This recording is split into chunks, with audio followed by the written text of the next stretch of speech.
Negara Kesatuan Republik Indonesia berdiri bukan hadiah dari Belanda. Indonesia ini berdiri karena ada tetesan darah umat Islam, tetesan air mata. Negara Kesatuan Republik Indonesia berdiri bukan hadiah dari Jepang. Maka pada pemimpin-pemimpin bangsa yang ada sekarang ini saya ingatkan, dari ketua RT-nya sampai presidennya saya ingatkan, Anda harus ingat bahwa NKRI itu berdiri di atas aliran darah bangsa Indonesia. NKRI berdiri di atas cucuran air mata bangsa Indonesia. Engkau jangan yang sekarang menjadi pemimpin bangsa, jangan hanya bergelimang dengan kemewahan duit rakyat, tapi kau pikirkan nasib rakyatmu.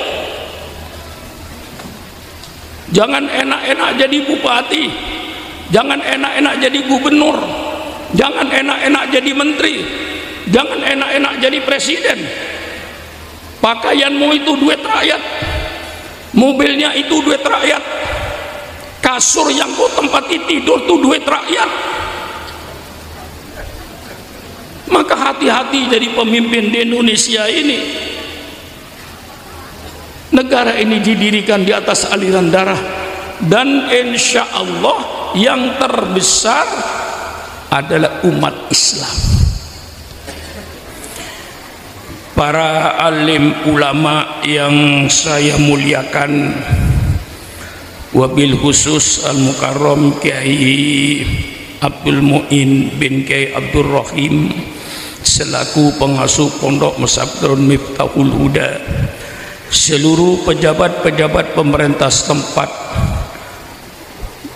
Bapak Wali Kota yang wakil Wali Kota yang saya hormati, dari kepolisian dan dari militer yang saya hormati, hadirin dan hadirat sekalian yang berbahagia. Alhamdulillah, pada hari ini kita mengenang sejarah dari Pondok Pesantren Miftahul Huda dengan adanya haul almarhum al-maghfurlah Kiai Haji Abdul Rahim ini sebagai pengasuh Pondok Pesantren Miftahul Huda. Para ulama ini biasanya yang diperingati itu meninggalnya. Kalau para nabi itu rata-rata yang diperingati itu hari lahirnya. Terbalik, tidak sama. Mengapa? Kalau nabi itu kok lahirnya? Karena yang jelas kalau nabi itu lahirnya akan membawakan perubahan, membawa petunjuk Allah, akan membawa satu peradaban, dan sudah bisa dipastikan berakhir sebagai nabi. Tidak ada nabi berhenti di tengah jalan. Lain dengan para ulama. Para ulama itu diperingati wafatnya. Na'udzubillah, karena banyak ulama yang berhenti di tengah jalan. Ulama istiqomah disanjung-sanjung, akhirnya kadang-kadang lalu dihina. Jadi kalau tidak semua ulama mulai timbul sampai wafat ulama, belum tentu. Banyak ulama-ulama naudzubillah yang berhenti di tengah jalan. Maka yang diperingati di holnya, wafatnya. Karena kalau wafatnya sudah pasti ini ulama yang berakhir tetap jadi ulama sampai wafatnya ulama, lalu dikenang baktinya.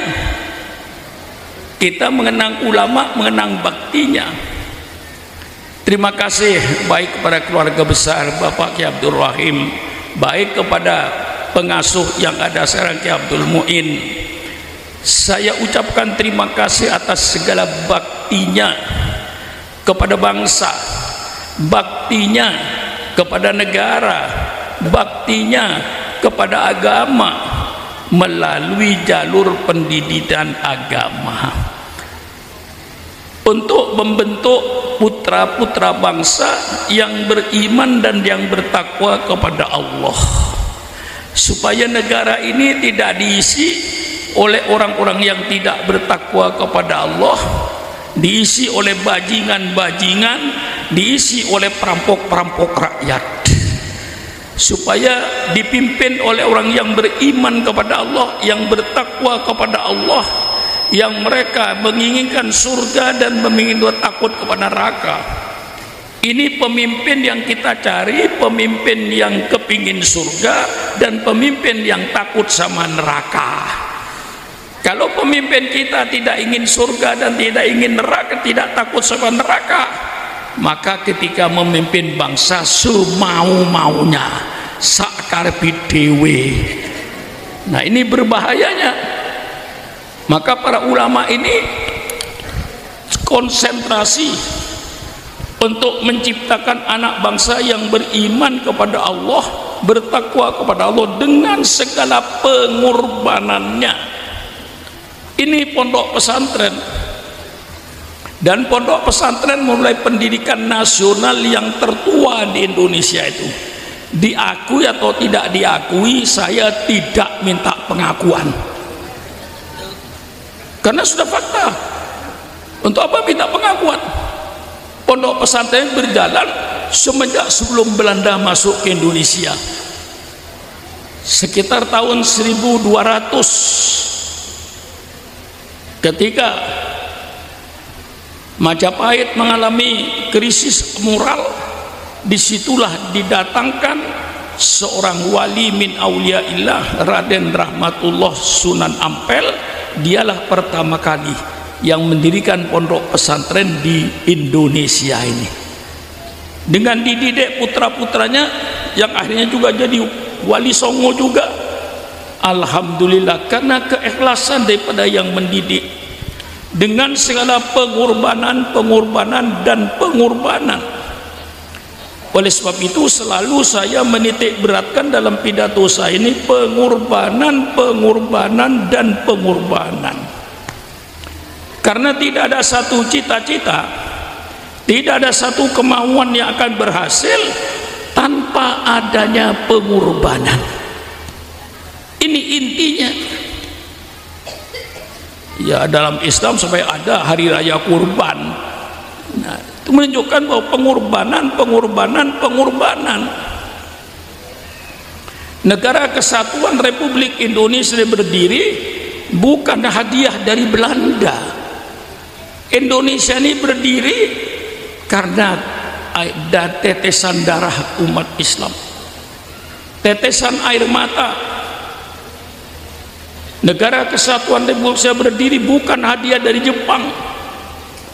Maka pada pemimpin-pemimpin bangsa yang ada sekarang ini saya ingatkan, dari ketua RT-nya sampai presidennya saya ingatkan, Anda harus ingat bahwa NKRI itu berdiri di atas aliran darah bangsa Indonesia. NKRI berdiri di atas cucuran air mata bangsa Indonesia. Engkau jangan yang sekarang menjadi pemimpin bangsa, jangan hanya bergelimang dengan kemewahan duit rakyat, tapi kau pikirkan nasib rakyatmu. Jangan enak-enak jadi bupati, jangan enak-enak jadi gubernur, jangan enak-enak jadi menteri, jangan enak-enak jadi presiden. Pakaianmu itu duit rakyat, mobilnya itu duit rakyat, kasur yang kau tempati tidur itu duit rakyat. Maka hati-hati jadi pemimpin di Indonesia ini. Negara ini didirikan di atas aliran darah, dan insya Allah yang terbesar adalah umat Islam. Saya tidak mengurangi kelompok-kelompok lain yang ikut berjuang, tapi yang pasti Pak Wali Kota, umat Islam lah yang terbesar andilnya, sahamnya. Maka umat Islam jangan dikambing hitamkan. Yang mendingan DKRI itu para ulama. Baca sejarah, Saya bukan omong kosong. Kalau ingin tahu siapa yang paling besar kontribusinya terhadap NKRI ini, persilakan pemerintah adakan sensus kuburan. Tapi yang saya maksud Kiai Abdul Muin bukan kuburan umum. Alhamdulillah, setiap kabupaten mesti ada taman pahlawannya. Ciamis ada taman pahlawan, Bandung ada taman pahlawan, Cianjur taman pahlawan, Tegal, Pekalongan sampai Jawa Timur ada taman pahlawan. Tolong pemerintah adakan sensus kuburan taman pahlawan.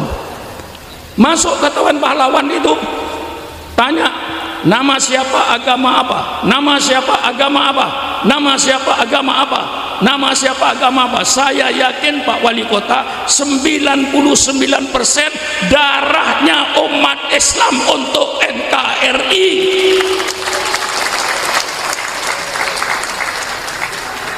Hargailah yang paling besar sahamnya ini,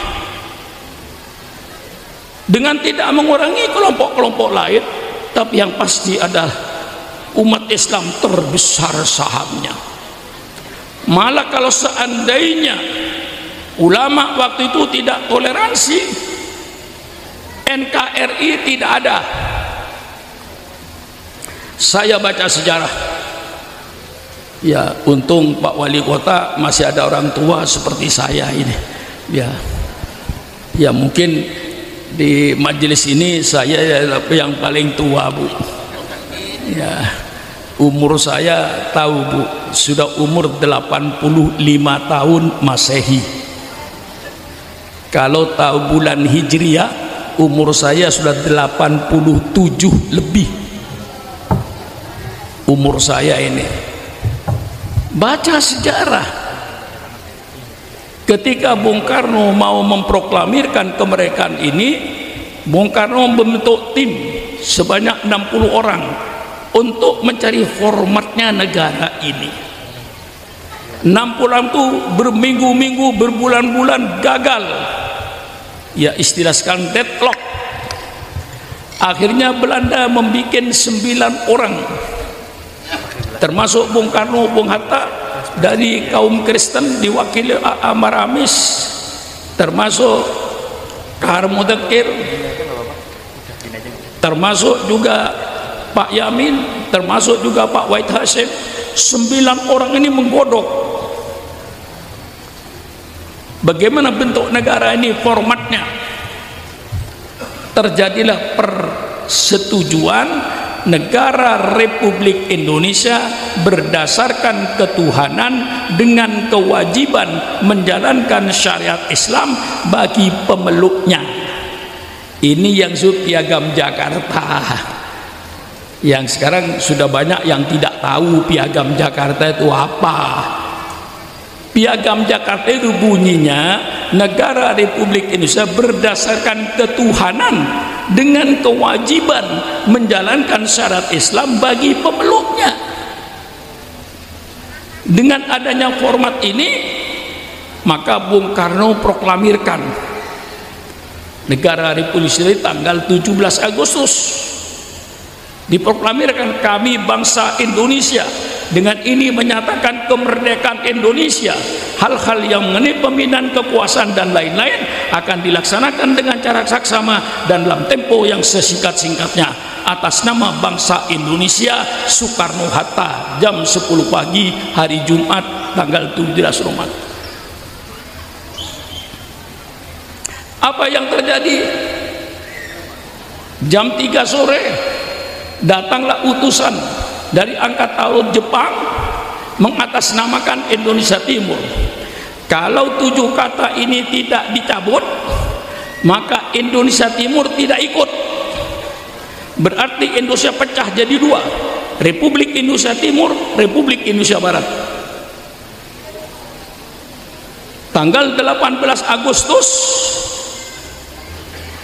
Bung Karno mengembalikan lagi, Bung Hatta mengembalikan lagi selama 9 orang ini untuk memutuskan terjadilah perdebatan. Kiai Wahid Hasyim sudah pulang ke Jawa Timur karena dianggap urusan sudah selesai, tapi ternyata masih timbul masalah karena sangat-sangat dikhawatirkan waktu itu Indonesia Timur akan mengadakan proklamasi tanggal 18 Agustus dengan segala perdebatan-perdebatan. Akhirnya para ulama toleransi, ridho mencoret 7 kata ini, lalu diganti tanggal 17 Agustus itu diganti berubah negara Republik Indonesia berdasarkan ketuhanan yang Maha Esa, titik. Tanggal 17 Agustus Maha Esa tidak ada, hanya berdasarkan ketuhanan. Nah, kalau seandainya ulama waktu itu bertahan tidak mau mencoret 7 kata ini, maka NKRI tidak ada. Nah, setelah merdeka kadang-kadang kok ada kiai yang dicurigai tidak setia sama NKRI. Ini manusia goblok, tidak tahu sejarah. Kalau tahu sejarah, Indonesia yang paling setia untuk NKRI ini. Nah, ini sejarah pengorbanan. Agama Islam diturunkan oleh Allah kepada Rasulullah sallallahu alaihi wasallam tidak langsung jaya, tidak langsung hebat, tidak langsung tersebar. Jayanya Islam, besarnya Islam karena diperjuangkan dengan pengorbanan. Rasulullah berkorban, para sahabat berkorban untuk menjayakan Islam sehingga Islam jaya. Mengapa Islam jaya? Karena dengan iman yang kokoh, dengan siap berkorban, maka Islam jadi jaya. Maka saya ajak kepada bapak-bapak dan ibu-ibu malam ini, mari kita kembalikan semangat berkorban. Umat Islam pasang niat malam ini, saya sebagai umat Islam wajib membiayai Islam, baru Islam akan jaya.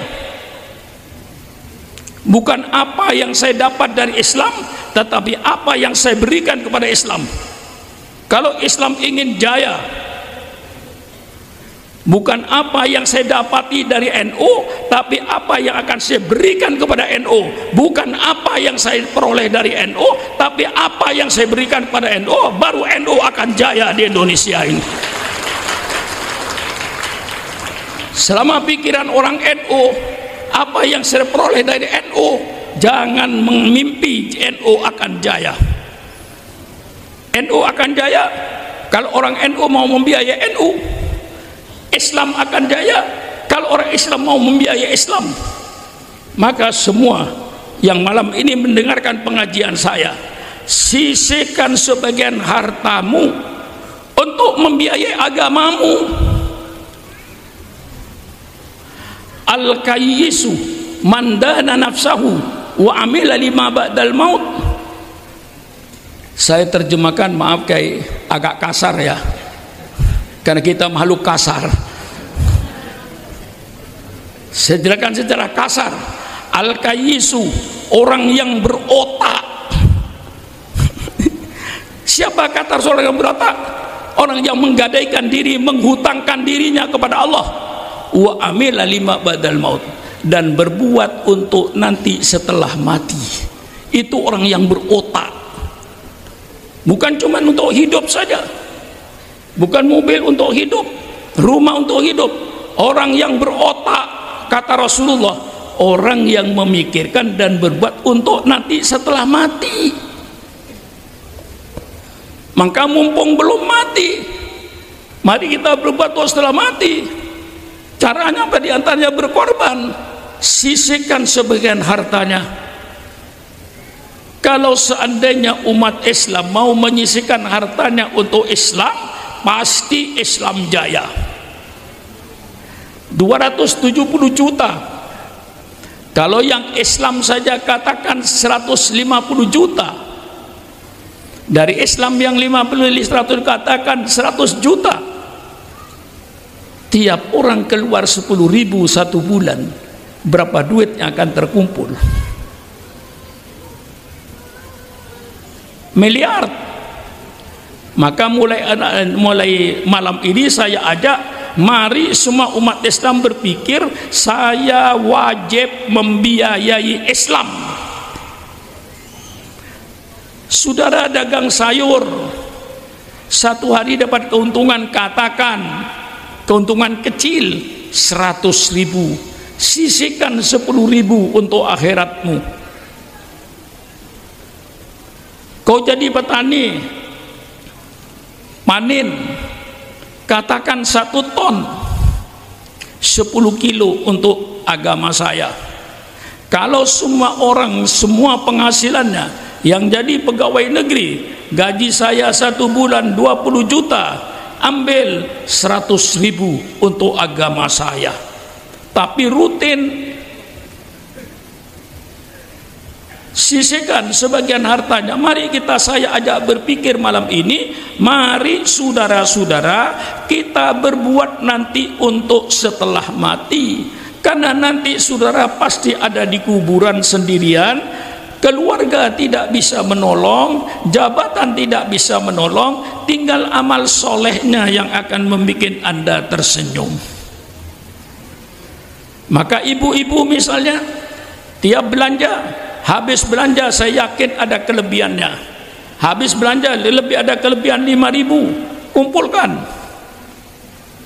1 minggu 7 hari ada 35.000, titipkan sama suaminya. Pak, ini 10.000 Pak, tolong letakkan di masjid Pak, tromol masjid itu nih 10.000 Pak, untuk agar saya nanti di kuburan tersenyum Pak, saya pasti mati Pak. Inilah 10.000 tiap minggu masukkan ke masjid. Yang 10.000 untuk tahlilan, untuk sholawatan, untuk dikir. Tiap majelis taklim bawa duit 10.000, bawa duit 5.000. Masjid taklim hidup, majelis dikir hidup, sholawatan hidup, masjid hidup, pesantren hidup. Kalau semua umat Islam mulai malam ini siap untuk membiayai Islam, surga tidak cuma-cuma. Ini selalu saya titipkan pengorbanan. Ini jiwa pengorbanan sekarang yang hilang. Ingatan pada kuburan sudah hilang. Maaf, apalagi ibu-ibu ya umurnya sudah 55-60 tahun Bu, saya kira sudah nggak usah pakai gelang emas Bu, nggak nambah cantik.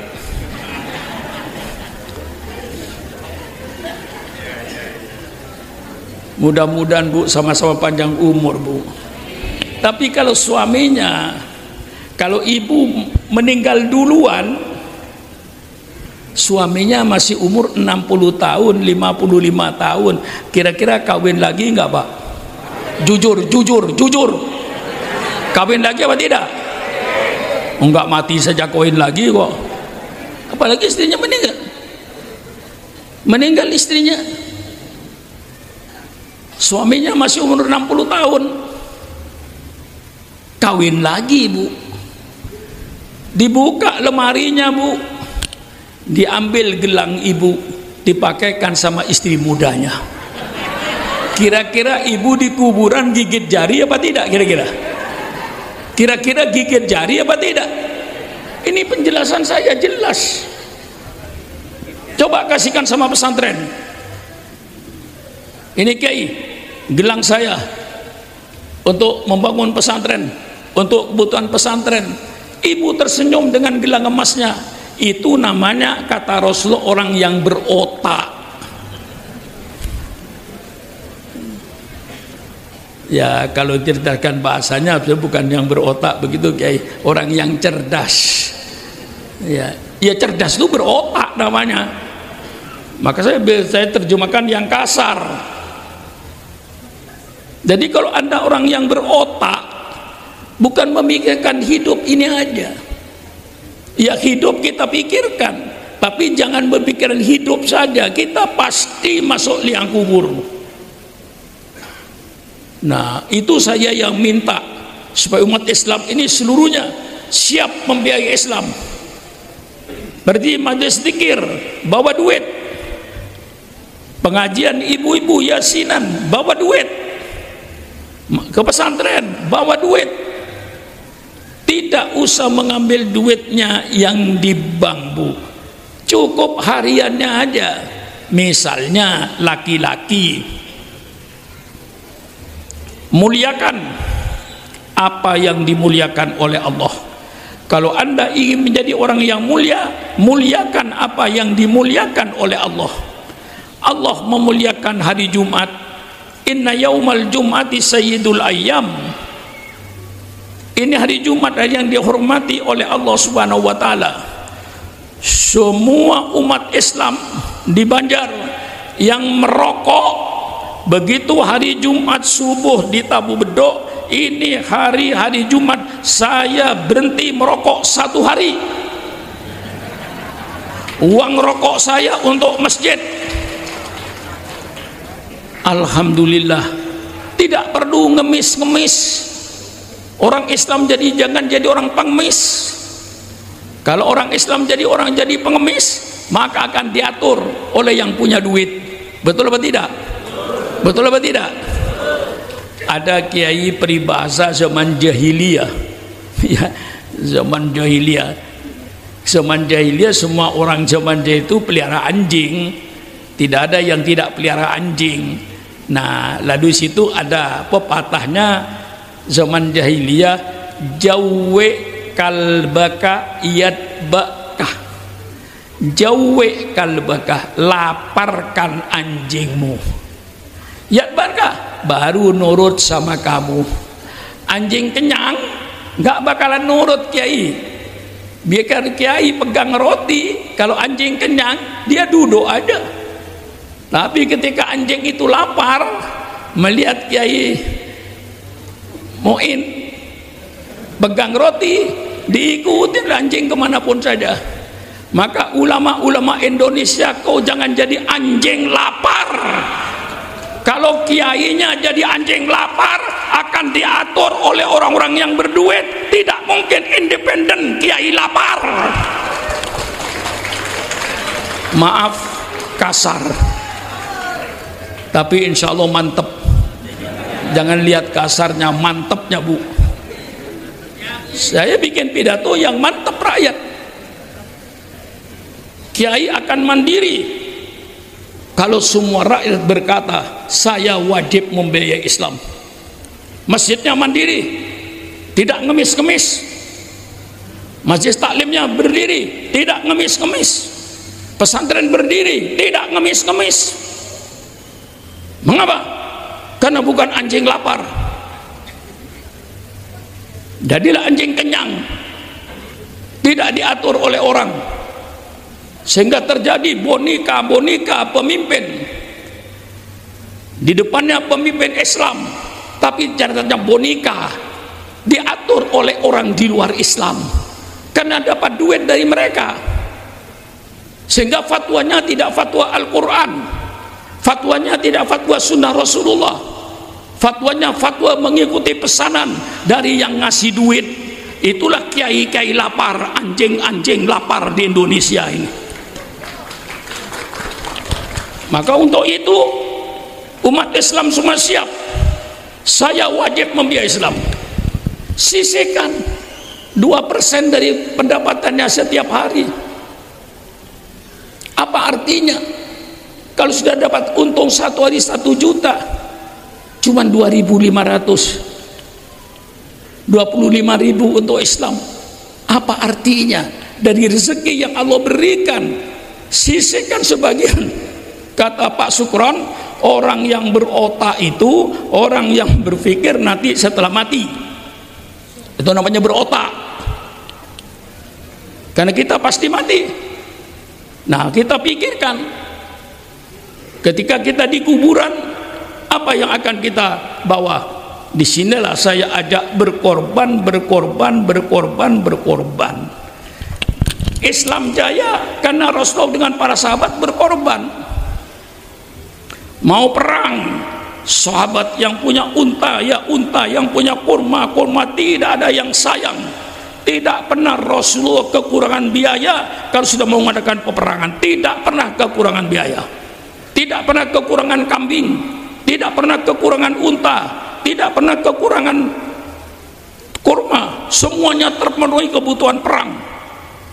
Dan jiwanya perang berarti pamit mati pada keluarga, bukan pamit hidup. Jadi kalau jabat tangan dengan istri, saya mau perang bersama Rasulullah, itu saya mau mati, jangan diharapkan kembali.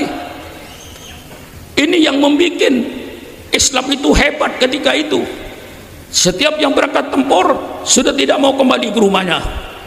Yang diangan-angankan mati di medan perang. Karena itu mati syahid, langsung ke surga. Itu jiwa yang dimiliki oleh sahabat Rasulullah, jiwa yang dimiliki Rasulullah Sallallahu Alaihi Wasallam, sehingga dengan pengorbanannya Rasulullah berhasil. Dengan pengorbanannya berhasil Rasulullah. Pertama, Rasulullah berdakwah dengan sembunyi-sembunyi menghadapi orang kafir Quraisy. Kemudian orang kafir Quraisy dengan taktik politik yang kasar, dia menghadapi Rasulullah dengan segala kekerasan.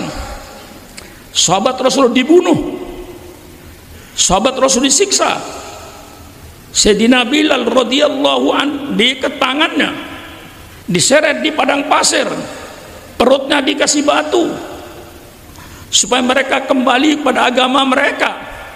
Tapi ternyata Sayyidina Bilal diseret di padang pasir, di bawah terik matahari, perutnya dikasih batu, tapi dia tetap berkata ahad, ahad, ahad, ahad, Allah yang Maha Esa. Sahabat Rasul dibunuh, tetapi segala macam kekejaman dan kekerasan tidak mampu menghadapi api Islam yang mulai menyala dalam dada para sahabat-sahabatnya. Justru api Islam semakin membesar untuk menerangi kegelapan kota Mekah itu. Karena dengan kekejaman, kekerasan, pembunuhan tidak berhasil, kemudian kaum Quraisy merubah politiknya dengan politik embargo ekonomi. Ditempelkan di tepi di dinding Ka'bah, seluruh umat Islam tidak boleh mengadakan hubungan dagang dengan umat Islam, khususnya di bidang pangan. Seluruh bangsa Quraisy tidak boleh mengadakan hubungan dagang dengan umat Islam, khususnya di bidang pangan, supaya umat Islam mati kelaparan. Maka ketika bangsa Irak, ketika bangsa Libya diembargo ekonomi oleh Amerika Serikat, saya katakan, hai bangsa Irak, hai bangsa Libya, bukan kalian yang pertama kali merasakan embargo ekonomi. Nabimu 1400 tahun yang lalu sudah merasakan embargo ekonomi ini.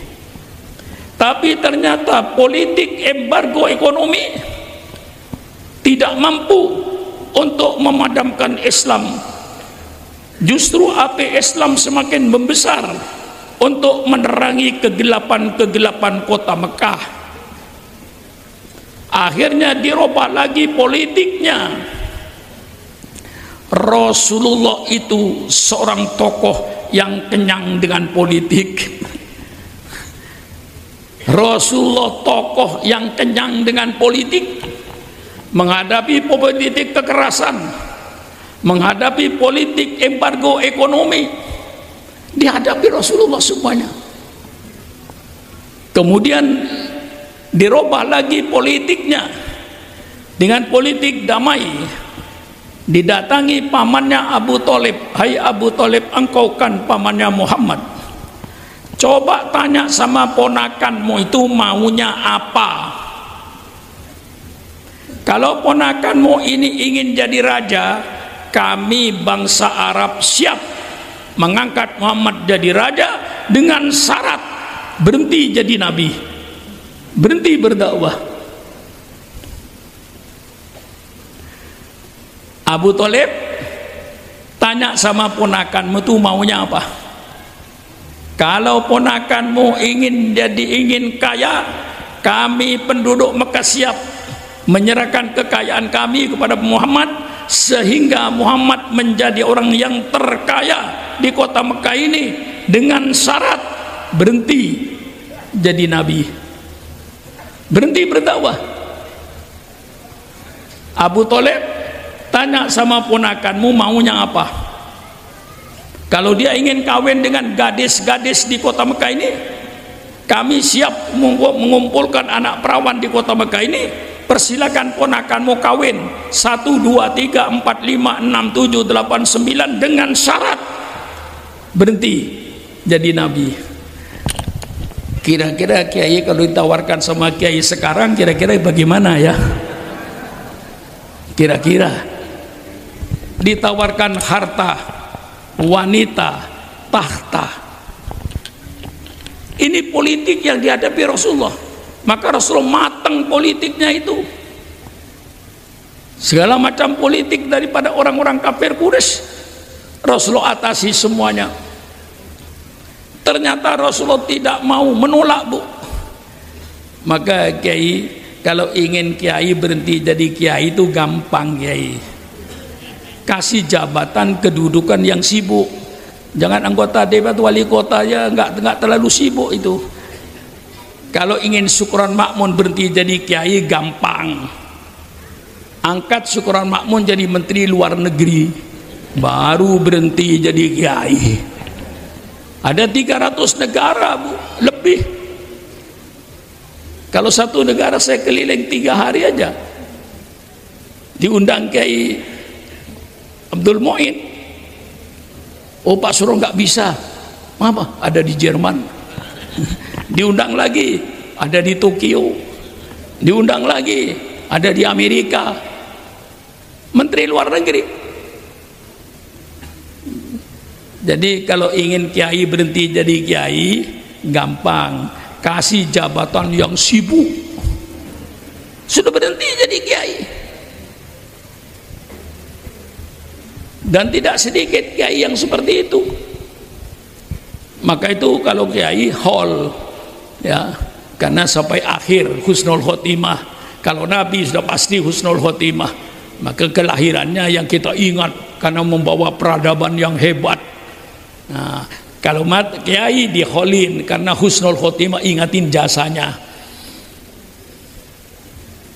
Ini mengapa kalau kiai hol, kalau Nabi kok hari kelahirannya. Saya jelaskan. Dengan segala macam cara politik dia hadapi gagal. Akhirnya di dalam tafsir Thabari, orang kafir Quraisy mengadakan musyawarah yang dihadiri oleh iblis dari Najd yang berpakaian bagus. Orang Mekah tidak kenal, dari mana Anda? Saya dari Najd. Mendengar Anda mau menekan musyawarah, saya mau hadir, ingin menyumbang pikiran. Dijelaskan oleh Abu Jahal dengan kekerasan, dengan kekejaman, dengan pembunuhan, gagal. Embargo ekonomi, gagal. Ditawarkan harta, wanita, tahta, gagal. Ini Nabi Muhammad kenyang dengan politik. Kenyang Nabi Muhammad dengan politik, mateng politiknya. Kemudian kata Abu Jahal, kalau begitu tangkap saja Muhammad, masukkan penjara. Kalau Muhammad masuk desa, keluar desa, masuk kampung, keluar kampung, Muhammad itu ucapannya manis, gampang diterima oleh pengikutnya. Tangkap saja Muhammad, masukkan penjara. Iblis angkat tangan, sia-sia kau menangkap Muhammad. Muhammad itu bangsa Quraisy, bangsa yang terhormat di negeri Mekah ini. Maka mesti sukunya akan menjaga kehormatan keluarganya. Masa keluarganya orang terhormat dimasukkan penjara? Maka nanti pasti akan dibela oleh keluarganya. Dan kalau keluarganya sudah membela bangsa Quraisy, kita tidak bisa berbuat apa-apa. Sia-sia kau menangkap Muhammad. Karena ditangkap sia-sia, Abu Jahal berkata, kalau begitu usir saja Muhammad ke luar negeri supaya tidak ada di negeri Mekah. Iblis berkata, oh, ini usul sangat-sangat berbahaya. Kalau Muhammad diusir ke luar negeri, nanti di luar negeri Muhammad itu berdakwah, pengikutnya banyak, pasti nanti negara kami akan diserang dari luar negeri. Bahaya ini usul. Di penjara tidak ada gunanya, diusir ke luar negeri malah berbahaya. Diputuskan oleh Abu Jahal, bunuh saja Muhammad ini. Iblis berkata, ini keputusan yang benar. Ini yang dihadapi Rasulullah selama hidupnya, saudara. Apa yang dihadapi Sukron Makmun? Kalau dibandingkan dengan Rasulullah, apa yang dihadapi Kiai Mu'in, kalau dibanding dengan Rasulullah, tidak ada artinya semua. Ini perjuangan Rasulullah yang penuh dengan entrik-entrik politik. Bunuh saja Muhammad. Kata iblis, ini pendapat yang benar. Akhirnya malam itu rumahnya Rasul dikepung, Bu, oleh jagoan-jagoan di padang pasir dengan pedang terhunus. Perintah Abu Bakar, perintah Abu Jahal, Muhammad keluar, jangan dikasih kesempatan berbicara, langsung potong lehernya. Kalau dia berbicara nanti punya alasan menang lagi, langsung potong. Di tengah malam yang mencekam, Bu, rumahnya sudah tidak ada peluang-peluang untuk dilewati. Semuanya sudah penuh orang kafir Quraisy dengan pedang terhunus. Malam yang mencekam dan menakutkan itulah malaikat Jibril turun. Ya Rasulullah, malam ini Allah perintahkan kau supaya meninggalkan kota Mekah ini. Ya Allah, bagaimana perasaan Rasulullah di tengah malam yang dikepung dengan pedang? Perintahnya supaya meninggalkan kota Mekah. Kota Mekah, kota yang dicintai Rasulullah. Bagaimana tidak? Kota Mekah tempatnya dia dilahirkan. Setiap orang mesti cinta kepada kampung di mana dia dilahirkan. Rasulullah mencintai kota Mekah. Malam itu diperintahkan untuk meninggalkan kota Mekah. Inilah lalu Kiai mengadakan Muharraman, hijrahnya Rasulullah. Ini sejarah hijrahnya Rasulullah. Dengan isyarat dari Allah, Rasulullah ngambil pasir, baca qul a'udzu huwallahu ahad, qul a'udzu bil falaq, qul a'udzu bin nas, lalu membaca ayat kursi, lalu membaca sebagian surat Yasin, wa ja'alna min baini aydihim sadda wa min khalfihim saddam fa usainahum fahum la yubsirun.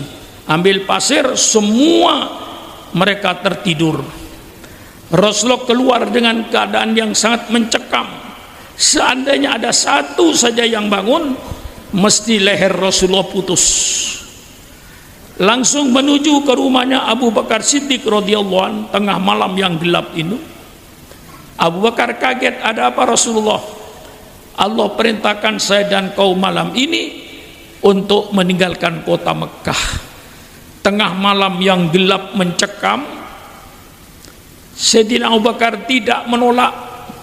Kalau itu sudah perintah Allah, ya Rasulullah, mari kita tinggalkan kota Mekah ini. Subhanallah.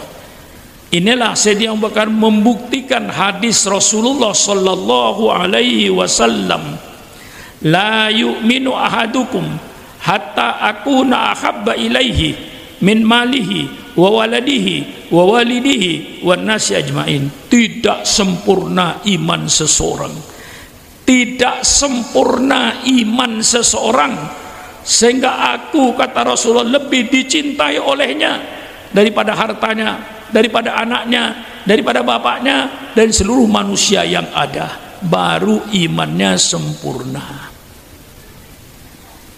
Saya tidak melarang ibu mencintai suaminya. Saya tidak melarang bapak mencintai istrinya. Saya tidak melarang bapak dan ibu mencintai anaknya. Saya tidak melarang bapak dan ibu mencintai hartanya. Tetapi hendaknya kecintaan kepada Allah dan Rasulnya di atas segala kecintaan yang ada. Bu, matanya melotot dipanggil nggak nyaut. Maaf Bu, di tempat saya Bu, kalau matanya melotot dipanggil tidak nyaut, itu namanya ikan asin Bu. Tahu ikan asin? Ikan asin matanya melotot Bu, dipanggil nggak nyaut. Bu, cintakah ibu sama suaminya? Kok nggak jawab? Yang tidak menjawab saya doakan, mudah-mudahan suaminya kawin lagi. Nah, sudah nggak cinta? Jawab yang jujur. Bu, cinta nggak sama suaminya? Maaf Pak, jangan kawin lagi Pak. Ibu masih setia, masih cinta. Bapak-bapak, cinta nggak sama istrinya?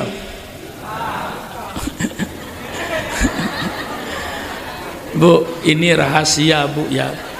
Yang tidak menjawab itu Bu, dan yang setengah-setengah jawabannya itu dia sudah mempunyai persiapan di luar rumah Bu. Nah, itu urusan saudara, bukan urusan saya. Yang penting dalam hadis, cintai Rasulullah di atas segala kecintaan. Cinta sama istri, cinta sama anak, cinta sama harta, tapi cintanya sama Rasulullah di atas segala kecintaan yang ada.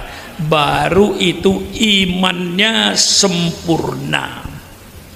Abu Bakar membuktikan, dia tidak mikirkan hartanya, tidak mikirkan rumahnya, tidak mikirkan anaknya. Malam gelap gulita dia keluar bersama Rasulullah menuju Jabal Thur. Di Jabal Thur inilah Rasulullah istirahat, karena sudah berjalan kurang lebih 5 km jalan kaki, istirahat. Paginya Abu Jahal datang ke rumahnya Rasulullah, langsung bertanya, mana kepalanya Muhammad? Mereka menjawab, Muhammad belum keluar. Didobrak pintunya, ternyata Nabi Muhammad tidak ada, yang ada Sayyidina Ali karramallahu wajhah. Kemana Muhammad? Saya tidak tahu, saya tidur. Kemudian mengadakan sayembara. Barang siapa yang menemukan Muhammad hidup atau mati, 300 unta. Kalau ukuran Banjar, 300 unta itu sama dengan 900 kerbau. Satu unta sama dengan 3 kerbau harganya. Semuanya berpacu mencari. Ya, di kota Mekah yang penduduknya tidak banyak dan umumnya padang pasir, cepat ketahuan ada 4 kaki. Ini pasti kakinya Abu Bakar, ini pasti kakinya Muhammad. Telusuri. Wa makaru wa makarallah wallahu khairul makirin. Mereka mengadakan tipu muslihat dan Allah menjawab tipuan mereka dengan sebaik-baiknya. Laba-laba disuruh bikin sarang yang rapi, merpati disuruh bertelur. Akhirnya mereka begitu sampai di permukaan gua, semuanya berteriak, tidak ada orang, tidak ada orang, tidak ada orang. Itu lihat sarang laba-laba masih utuh, tidak robek. Itulah Allah memberikan jawaban, sehingga mereka kembali. Syekh Abu Bakar berkata, ya Rasulullah, seandainya mereka sampai di lubang gua ini dan melihat ke bawah, pasti melihat kita berdua. Satu-satunya sahabat yang disebut di Quran hanya satu, Abu Bakar Siddiq saja. Tidak ada sahabat yang disebut di Quran. Idhuma fil war, idh qala li sahibihi la tahzan innallaha ma'ana. Tatkala dia berdua berada dalam gua, dia berkata kepada sahabatnya, kau jangan takut, jangan khawatir, Allah bersama kami. Itu situlah Abu Bakar. Setelah 3 hari barulah Rasulullah meneruskan perjalanan ke Madinah, karena yang mencari Rasulullah sudah mulai redup. Dan Rasulullah tidak lewat di jalan yang kita lewati Bu. lewat di pegunungan yang turun naik, supaya tidak diketahui oleh orang kafir Quraisy. Istilah orang Betawi, lewat jalan tikus yang tidak dilewatin oleh orang. Coba lihat bagaimana penderitaan nabimu, berjalan kaki 436 km di bawah terik matahari ketika hijrah ke Madinah. Ini sejarah terjadinya hijrahnya Rasulullah. Saya ungkap dari akarnya. Sampai di Madinah, diterima oleh penduduk Madinah dengan bacaan Tola al-Badru alaina min thaniyatil wada, disambut dengan gegap gempita, dan disitulah Rasulullah lalu mendirikan Masjid Quba. Kemudian Rasulullah berdiam di kota Madinah. Dengan berjalannya waktu, Rasulullah tetap menjalankan tugasnya.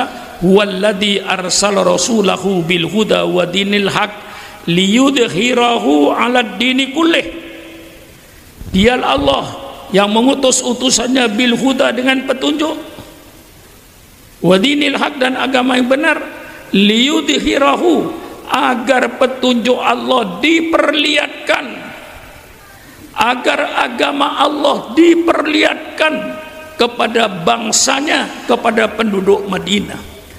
Maka kewajiban para ulama, termasuk almarhum Kiai Abdul Rahim, itulah tugasnya, liyudhhirahu 'alal din, untuk memperlihatkan petunjuk Allah.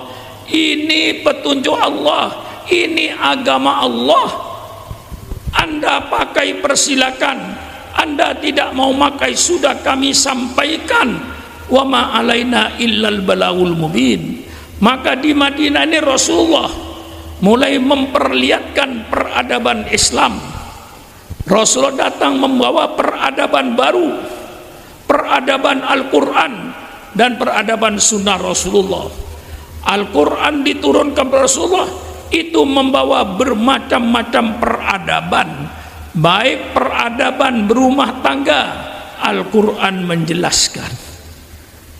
Orang yang kadang-kadang salah paham, seolah-olah Islam itu melarang pergaulan bebas laki-laki dengan perempuan, itu salah dugaan.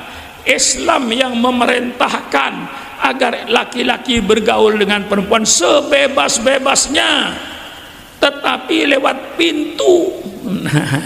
Masuk masjid lewat pintu, masuk rumah lewat pintu, mau nonton sepak bola lewat pintu, mau masuk pergaulan bebas lewat pintunya. Pintunya akdun nikah, Kiai.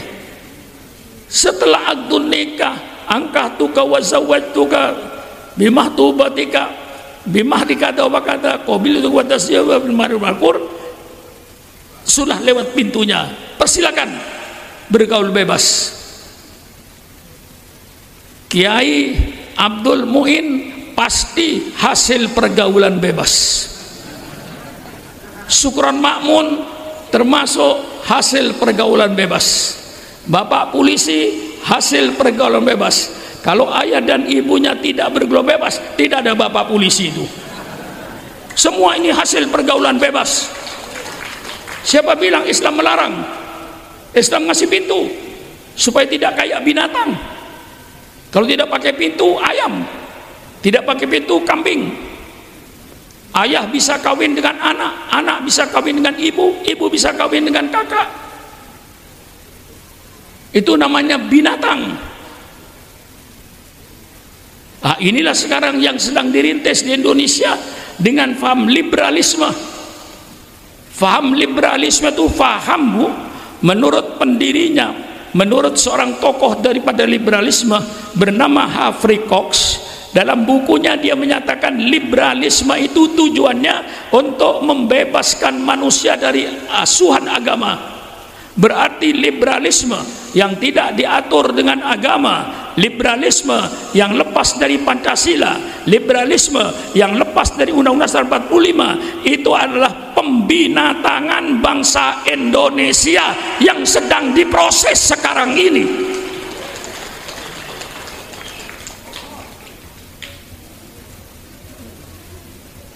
Sehingga anak SMP, anak SMA bergaul bebas.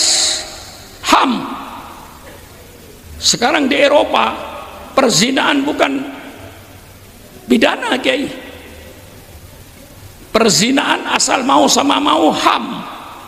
Lebih dari itu, Kiai, sekarang ini perkawinan sejenis disahkan oleh negara. Laki-laki kawin dengan laki-laki, perempuan kawin dengan perempuan, disahkan oleh negara. Itu liberalisme. Hai kaum liberal, ayo diskusi dengan Syukron Makmun. Apa sebenarnya liberalisme itu? Saya katakan, liberalisme yang tidak dibatasi dengan agama, liberalisme yang tidak dibatasi dengan Pancasila, liberalisme yang tidak dibatasi dengan Undang-Undang 45, itu namanya pembinatangan bangsa Indonesia, pengkeboan bangsa Indonesia, pengkambingan bangsa Indonesia, pengayaman bangsa Indonesia. Bagaimana, Kiai? Ayo diskusi dengan saya, kaum liberal. Saya tantang, karena saya tahu sejarah liberalisme itu. Mengapa makhluk ini lahir, apa sebabnya lahir, dan apa tujuannya, Syukron Makmun tahu. Maka jangan sembarangan membawa paham-paham dari bawah itu. Nah, disitulah peradaban rumah tangga diatur, peradaban ekonomi diatur, supaya jangan ada rezeki yang haram lewat tenggorokannya. Ya. Maka kalau syariat Islam dijalankan di Indonesia, Kiai, insya Allah korupsi habis. Jangan mimpi bangsa Indonesia ini korupsi akan habis. Selama bangsa Indonesia termasuk pejabat pemerintahnya masih mau makan barang haram, masih mau makan najis, mau pakaian haram, rumah haram, jangan mimpi korupsi akan hilang di Indonesia ini. Kapan korupsi akan hilang? Korupsi akan hilang di Indonesia kalau syariat Islam berjalan. Syukron Makmun bicara, kalau bangsa Indonesia, Kiai, termasuk pejabat pemerintahnya sudah tidak mau makan barang haram, tidak mau baju haram, tidak mau rezeki haram, insya Allah korupsi tidak usah diberantas, hilang dengan sendirinya. Selama bangsa Indonesia termasuk pejabat pemerintahnya masih mau makan barang haram, masih mau makan barang najis, jangan mimpi korupsi akan habis. Bikin 100 KPK, korupsi akan lebih lancar. Saya bicara. Bagaimana kira-kira Pak Polisi? Kalau masih mau makan barang haram, bagaimana kita melakukan korupsi? Kalau semua pejabat termasuk rakyatnya sudah tidak mau makan barang haram, jangan lewat di tenggorokan saya ini rezeki yang haram, baru korupsi hilang dengan sendirinya tanpa diberantas, Kiai. Peradaban Islam, peradaban Islam dalam politik. Ini yang Kiai pada takut untuk bicara politik. Heran saya, Rasulullah itu pimpinan politik, dia pemimpin negara, pemimpin negara Madinah. Apa benar itu negara? Benar. Syarat negara ada 4. Pertama, ada teritorial atau daerah yang dikuasai, kota Madinah dan sekitarnya. Yang kedua, ada penduduk Madinah yang pluralistik, bermacam-macam suku dan bermacam-macam agama. Jangan bangsa Indonesia yang bilang pluralistik. Rasulullah di Madinah menghadapi masyarakat yang pluralistik seperti di Indonesia ini. Rasulullah bisa menyatukan bangsa yang berbeda-beda dan agama yang berbeda-beda dengan satu piagam yang namanya piagam Madinah. Alhamdulillah di Indonesia, negara dapat menyatukan bangsanya yang bermacam-macam suku, bermacam-macam dengan Pancasilanya. Rasulullah bisa menyatukan penduduknya yang bermacam-macam suku dan agama dengan namanya Mitsaqul Madinah, piagam Madinah. Rasulullah mengatur, penduduk ada, daerah ada, pemimpinnya ada, pemimpinnya Rasulullah Sallallahu Alaihi Wasallam. Undang-undangnya ada yang dipakai Al-Quran dan Sunnah Rasulullah. Maka ketika Bung Karno mengumumkan kemerdekaan, itu Indonesia belum sah karena kurang satu, undang-undang tidak ada. Yang ada teritorial Indonesia, bangsa Indonesia, pemimpinnya Bung Karno, undang-undangnya kagak ada. Maka segeralah dibentuk Undang-Undang Dasar 45. Itu dulu sifatnya sementara, alhamdulillah jadi permanen. Setelah ada Undang-Undang Dasar 45, sah sebagai negara. Rasulullah di Madinah sah sebagai negara, ditinjau dari segi politik. Nah, apa bentuk negaranya? Allah Subhanahu wa Ta'ala yang maha mengetahui bahwa negara itu tidak bisa satu bentuk. Islam tidak mementingkan bentuk negara. Mau bentuk kerajaan seperti Saudi Arabia, persilakan. Al-Quran tidak menentang. Allahumma malikal mulki tu'til mulka man tasha wa tanzi'ul mulka mimman tasha wa tu'izzu man tasha wa tu'izzu man tasha biyadikal khair. Kerajaan mau berbentuk kesultanan, persilakan, seperti Sultan Brunei, Sultan Johor dan seterusnya di Malaysia berbentuk kesultanan, persilakan. Waj'alni min ladunka sultanan nasira. Mau berbentuk khilafah, persilakan. Ya Daud, inna ja'alnaka khalifatan fil ardi. Bentuk khalifah, bentuk khilafah, pemimpinnya bernama khalifah. Mau berbentuk republik kayak Indonesia, persilakan. Pemerintahan di tangan rakyat, wa amruhum syura bainahum, pemimpinnya namanya presiden. Bagi Islam, bentuk negara tidak penting. Bentuk gelas tidak penting. Mau gelas berbentuk bulat persilakan, berbentuk panjang persilakan, berbentuk segi empat persilakan. Bentuk gelas tidak penting. Yang penting isinya gelas. Nah, bentuk negara tidak penting menurut Islam. Mau kerajaan kayak mau kesultanan, mau khilafah, mau republik, persilakan. Yang penting isinya. Berbentuk kerajaan kayak Saudi Arabia, persilakan. Yang penting isinya. Perintah Allah jalankan, larangan Allah jauhi. Mau bentuk kesultanan kayak Brunei, persilakan. Yang penting bukan bentuknya, yang penting isinya. Jalankan perintah Allah, jauhi larangan Allah. Mau berbentuk khilafah seperti zaman Khulafaur Rasyidin, persilakan. Yang penting jalankan perintah Allah, jauhi larangan Allah. Mau berbentuk republik seperti Indonesia, tidak melanggar Al-Quran, persilakan. Yang penting apa? Isinya. Jalankan perintah Allah, jauhi larangan Allah, apapun bentuk negaramu. Bagaimana? Jelas?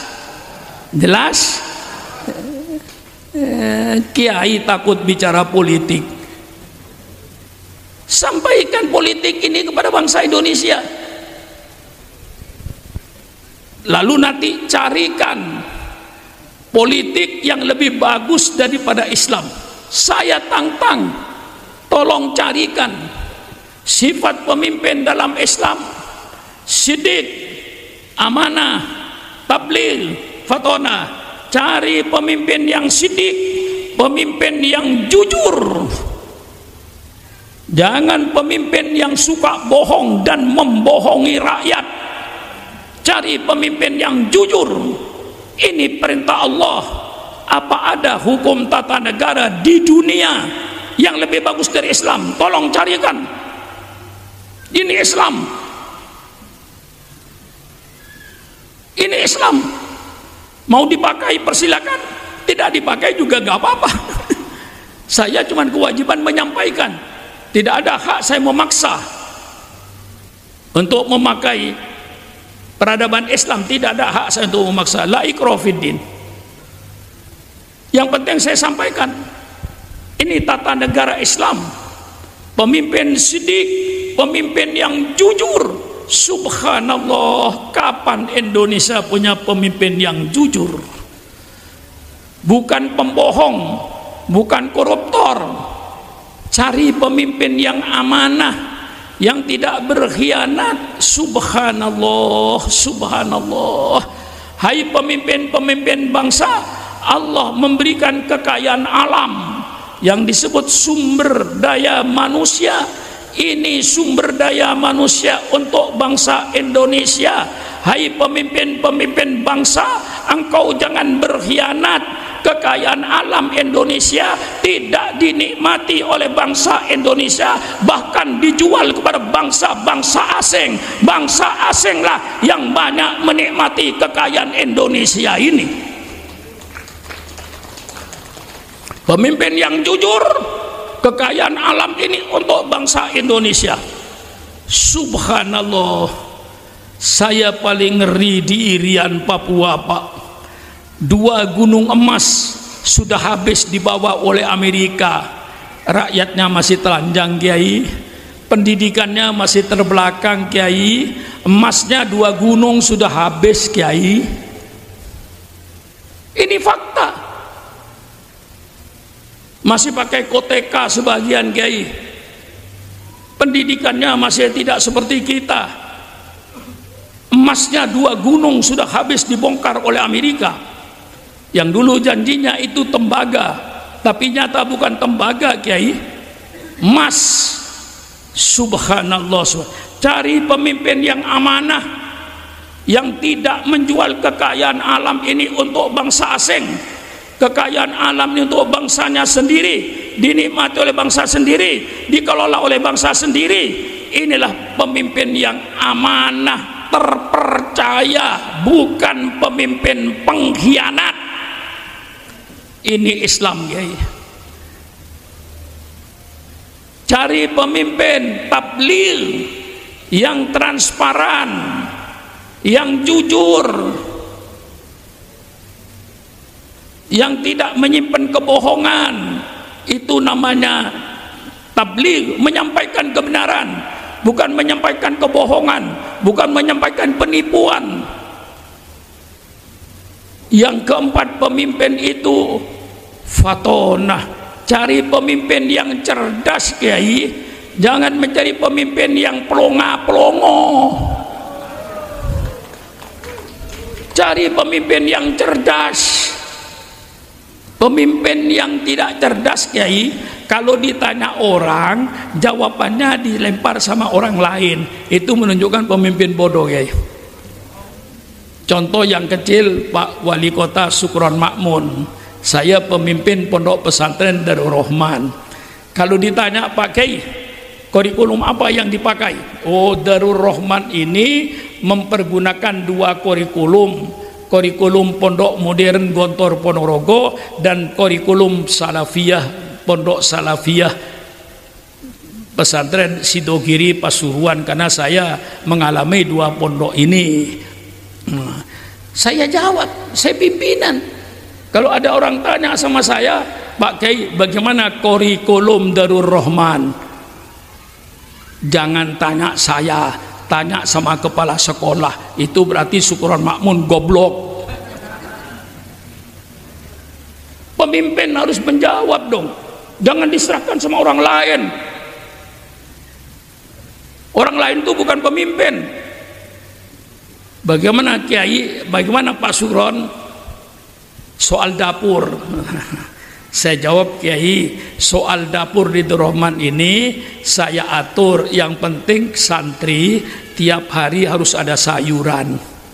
Apa sayur bening, apa sayur asem, apa sayur lodeh. Santri tempe tahu, tapi 1 minggu makan telur, 1 minggu makan daging. Harus ada. Ini Dapurnya Darul Rahman Jakarta. Saya jawab karena saya pemimpin. Jangan ditanya bagaimana Kiai soal dapur di Darul Rahman. Jangan tanya saya, tanya kepala dapur karena saya goblok. Pemimpin itu langsung jawab dong, apalagi pemimpin tertinggi, dia yang berkuasa. Ditanya agama jawab, tanya ekonomi jawab, tanya ini jawab. Cari pemimpin yang cerdas, jangan mencari pemimpin yang pelongo. Bagaimana? Ini Islam, bukan syukran makmun, siddiq, amanah, tabligh, fatonah, bukan syukran makmun.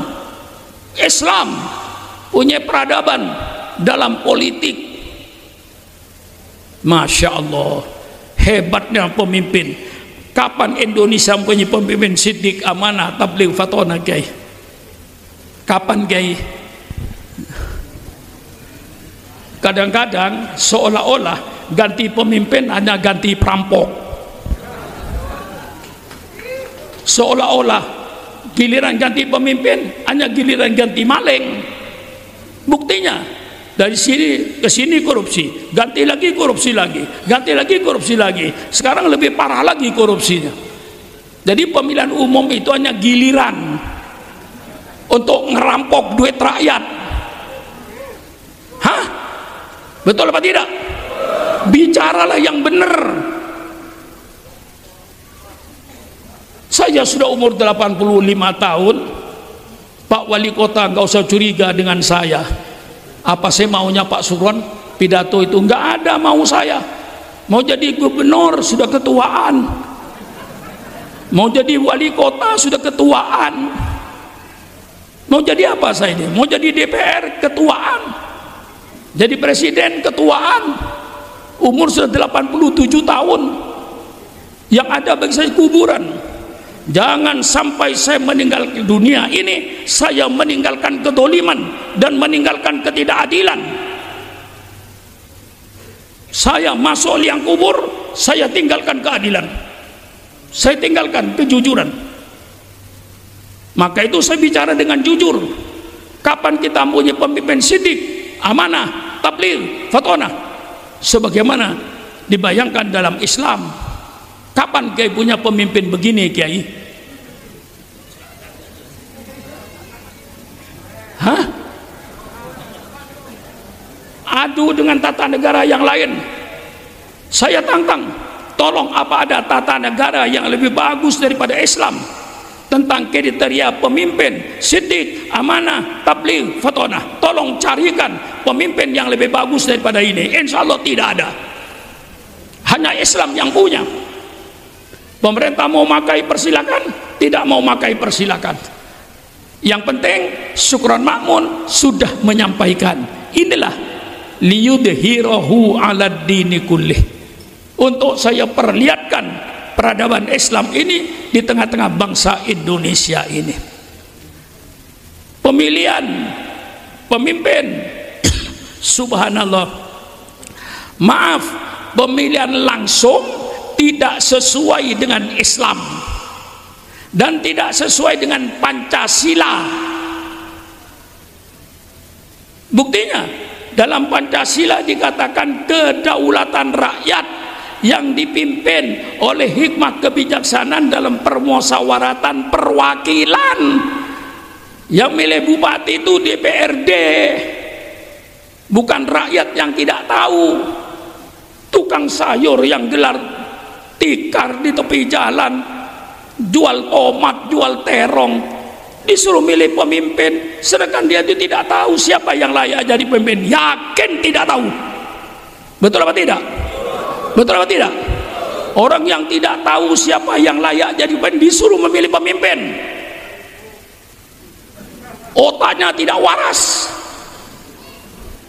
Yang milih pemimpin, kata Imam Mawardi, yang milih pemimpin itu orang yang tahu siapa yang layak jadi pemimpin, itu yang milih pemimpin. Insya Allah DPRD yang layak untuk memilih bupati, DPR pusat dan MPR yang layak menjadi presiden. Jangan diserahkan kepada rakyat langsung. Itu bertentangan dengan Pancasila dan itu bertentangan dengan agama Islam. Pemilihan langsung. Syukur namun sampaikan, saya tidak akan meninggalkan kedoliman sebelum saya masuk liang kubur. Ini saya sampaikan. Persilakan yang mau membantah. Kalaupun Syukur namun panggil ke istana, saya datang. Ayo musyawarah. Mana yang terbaik untuk bangsa ini? Saya menginginkan yang terbaik. Pemimpin sidik, amanah, tabligh, fatonah. Jangan milih pemimpin yang pelongo-pelongo, pemimpin yang tidak ngerti persoalan. Setiap ada pertanyaan dilempar kepada orang lain karena dia tidak bisa menjawab.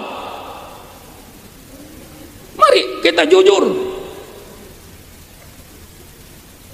Dinasti tidak ada dalam Islam. Rasulullah wafat, bukan Sayyidina Ali penggantinya, bukan Siti Fatimah penggantinya, Abu Bakar. Dan Abu Bakar dipilih secara demokrasi. Ketika Rasulullah wafat, tidak ada kosong, kepemimpinan tidak ada, sehingga Rasulullah belum dikubur.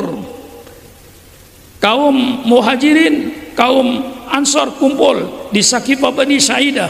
Dia merasa yang berhak untuk menjadi pengganti Rasulullah adalah kaum Ansor. Datanglah Abu Bakar, Ubaidah dengan Sayyidina Umar menjelaskan bahwa kepemimpinan al-a'imatu li Quraisyin untuk di daerah Saudi Arabia, pemimpin itu orang Quraisy, karena orang Quraisy itu suku yang sangat dihormati dan terhormat. Akhirnya apa? Kaum Ansor menyerah. Abu Bakar narik tangannya Sayyidina Umar, dibeat untuk jadi pengganti Rasulullah. Subhanallah, subhanallah. Umar menjawab, Kiai, hai Abu Bakar, tidak pantas saya jadi pengganti Rasulullah kalau engkau masih hidup.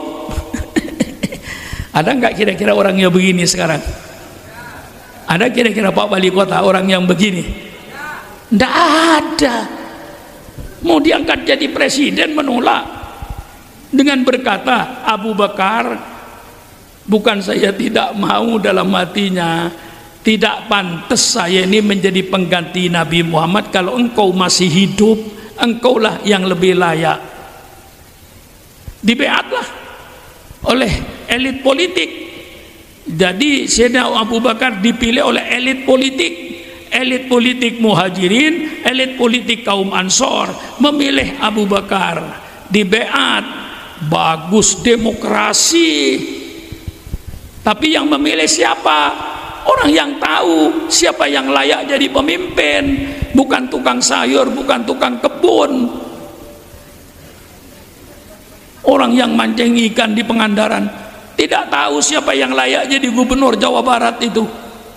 Orang yang jual sayur di Banjar ini jam 11 gelar tikar, jam 11 malam gelar tikar, jual tomat, jual terong. Dia tidak tahu siapa yang layak jadi wali kota. Dia tidak tahu siapa yang layak jadi gubernur. Mengapa disuruh milih orang yang tidak tahu? Subhanallah, subhanallah. Ini kesalahan ketatanegaraan di Indonesia ini kalau menurut saya.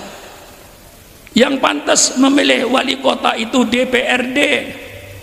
Yang pantas milih gubernur DPRD tingkat 2. Yang pantas milih presiden anggota MPR. Masya Allah, subhanallah. Yang lama itu yang benar. Tidak semua yang lama berarti tidak baik.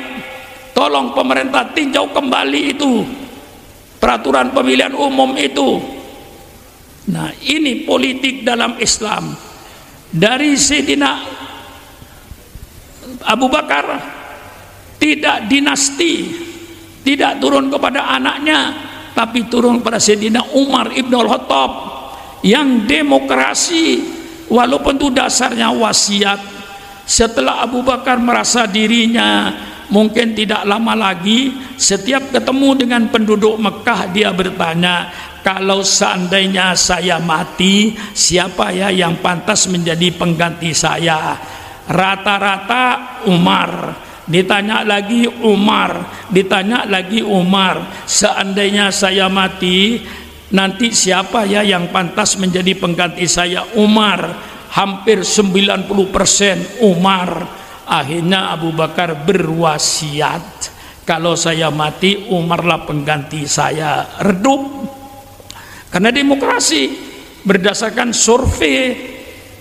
Nah, dari Sayyidina Umar kepada Sayyidina Uthman lain lagi sistemnya. Inilah sistem dalam Islam. Boleh memilih cara memilih pemimpin. Ketika Sayyidina Umar mau meninggal dunia, dia kumpulkan 9 orang. Di antara Sayyidina Uthman, Zaid bin Thabit, Abdullah bin Mas'ud, semuanya dikumpulkan. Ali bin Abi Thalib. 9 orang ini kau layak jadi pemimpin setelah saya meninggal dunia. Karena oleh Sayyidina Umar dilihat ketokohannya, 9 ini betul-betul tokoh yang sedang dipuja-puja di tengah masyarakat. 9 orang ini kau yang pantas jadi pengganti saya, persilakan Anda bermusyawarah. Sayyidina Uthman lah akhirnya yang menjadi penggantinya. Subhanallah. Kalau ini dijalankan di Indonesia, sistem Sayyidina Umar ini dijalankan di Indonesia, itu sangat baik. Ambil Sayyidina Umar. Kalau ngambil Sayyidina Umar, semua ketua umum partai politik itu calon presiden. Tidak usah mengambil dari keluar, tidak usah model-model koalisi yang membingungkan. Partai politik sudah berkoalisi bertahun-tahun, memilih wakil presiden dan presidennya, tiba-tiba hari hanya buyar koalisinya, bingung yang di bawah ini. Betul apa tidak? Ini terjadi, yang saya katakan ini bukan omong kosong. Ketua umum yang tidak siap jadi presiden, bubarkan partainya. Itu namanya partai calo, partai makelar. Apa? Betul apa tidak? Ketua umum siap jadi presiden.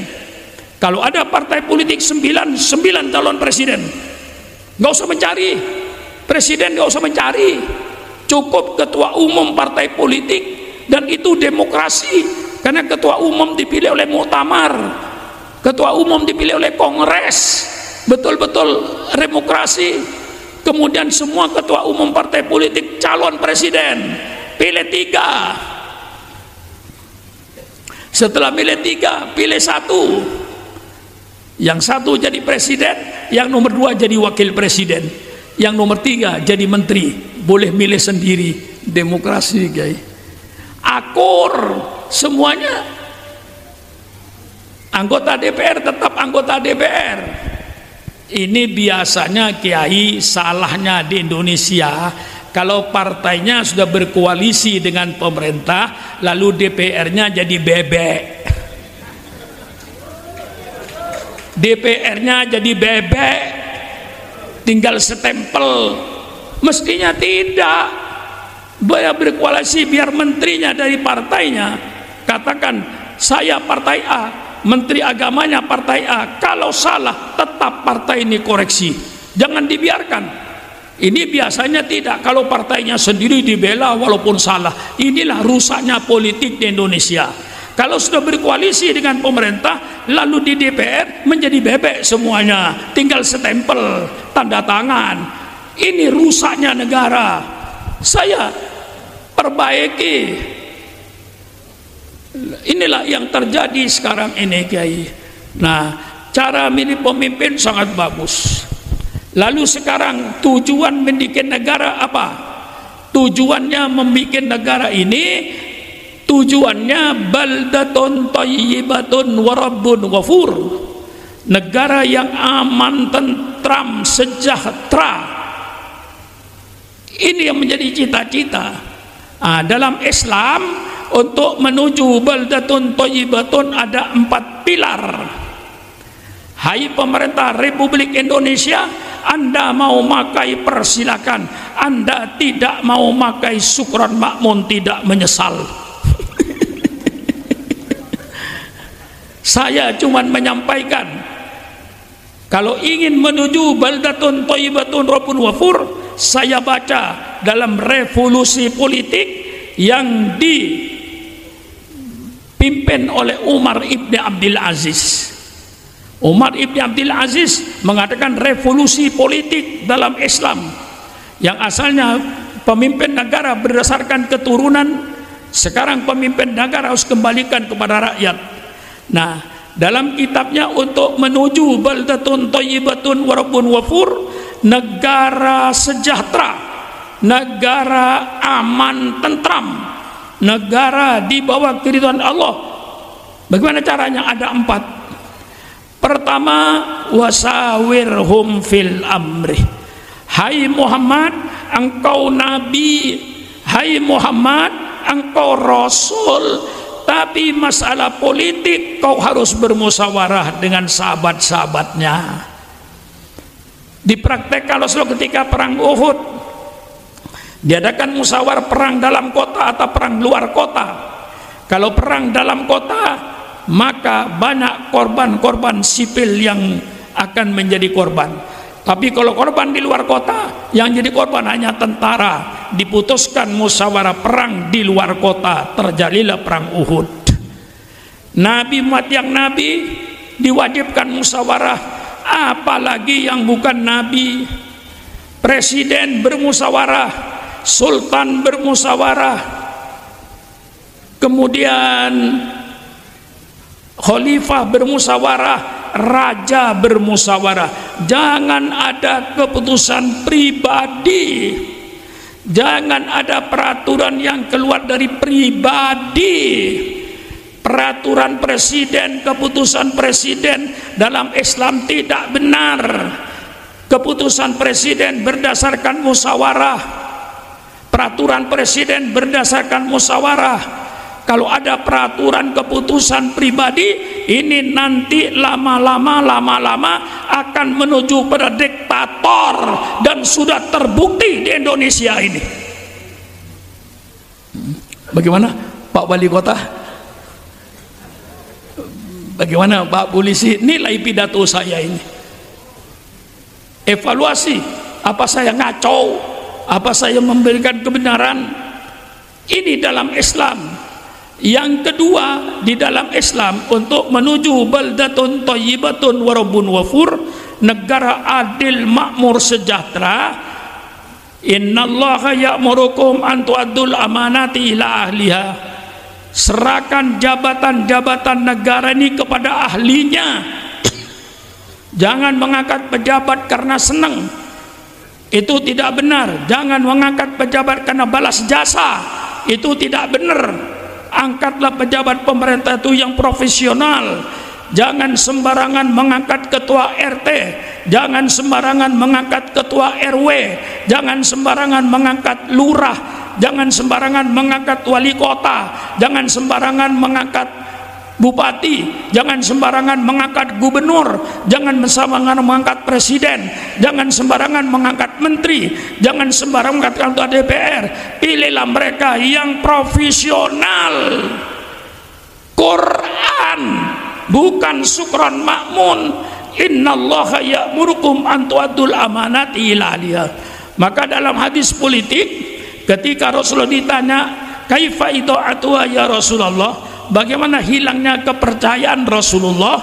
Rasulullah jawab dengan hadis politik, idza wusidal amru ila ghairi ahlihi fantadiris sa'ah. Apabila urusan ini diserahkan pada orang yang bukan ahlinya, yang tidak profesional, bupatinya tidak profesional, wali kotanya tidak profesional, presidennya tidak profesional, menterinya tidak profesional, anggota DPR-nya tidak profesional, hancur negara. Pilih yang profesional, yang ahlinya. Subhanallah. Itu pilar yang kedua. Persilakan pemerintah Republik Indonesia, mau makai persilakan, tidak mau makai persilakan. Saya cuma menyampaikan politik Islam. Yang ketiga, untuk mewujudkan negara adil makmur, aman sentosa. Yang ketiga, wa idza hakamtum bainan nas antahkumu bil adli. Kalau kau menetapkan hukum, letakkan hukum yang adil, jangan tebang pilih. Semua manusia depan hukum itu sama. Rasulullah yang meletakkan manusia di depan hukum sama, bukan profesor-profesor dari Amerika, bukan profesor-profesor dari Eropa, bukan profesor-profesor dari Asia. Rasulullah yang meletakkan manusia di depan hukum sama. Lau anna Fatimah binta Muhammadin sarqat laqatatu yada. Seandainya Fatimah, anak kandung saya yang saya cintai, nyolong, pasti saya potong tangannya. Tidak peduli anak Nabi, depan hukum sama. Subhanallah, indahnya Islam ini, saudara. Dalam rangka apa saya ini? Liyudhirahu ala dini kullih. Saya berkewajiban memperlihatkan, menampakkan peradaban Islam dalam politik ini. Yang terakhir, untuk menuju baldatun thayyibatun wa rabbun ghafur, apa kata Allah? Alladzina immakkannahum fil ardi aqamus shalah wa atuz zakah wa amaru bil ma'ruf wa nahaw anil munkar. Orang-orang yang oleh Allah dikasih tempat, orang-orang yang oleh Allah dikasih kedudukan, orang-orang yang oleh Allah dikasih jabatan, hendaknya dia tegakkan sholat, keluarkan zakat, amar ma'ruf nahi mungkar. Mulai dari ketua RT-nya, ketua RT amar ma'ruf nahi mungkar, ketua RW amar ma'ruf nahi mungkar, lurah kepala desa amar ma'ruf nahi mungkar, camatnya amar ma'ruf nahi mungkar, wali kota dan bupatinya amar ma'ruf nahi mungkar, gubernurnya amar ma'ruf nahi mungkar, presidennya amar ma'ruf nahi mungkar, para menteri amar ma'ruf nahi mungkar, seluruh anggota DPR dari DPRD sampai DPR pusat semuanya amar ma'ruf nahi mungkar. Baru terwujud baldatun thayyibatun wa rabbun ghafur, negara yang adil, makmur, aman, sentosa, kalau semua pejabatnya amar ma'ruf nahi mungkar. Bagaimana akan terwujud negara amar ma'ruf, akan terwujud negara sejahtera, aman, tentram, kalau di antara pejabatnya ikut menjual narkoba? Bagaimana negara akan hidup tentram, aman, makmur kalau di antara pejabatnya membekingin penjudian, membekingin minum-minuman keras, membekingin pelacuran? Hancurlah negara itu. Bagaimana? Bagaimana, Bu? Hah? Jelas ya?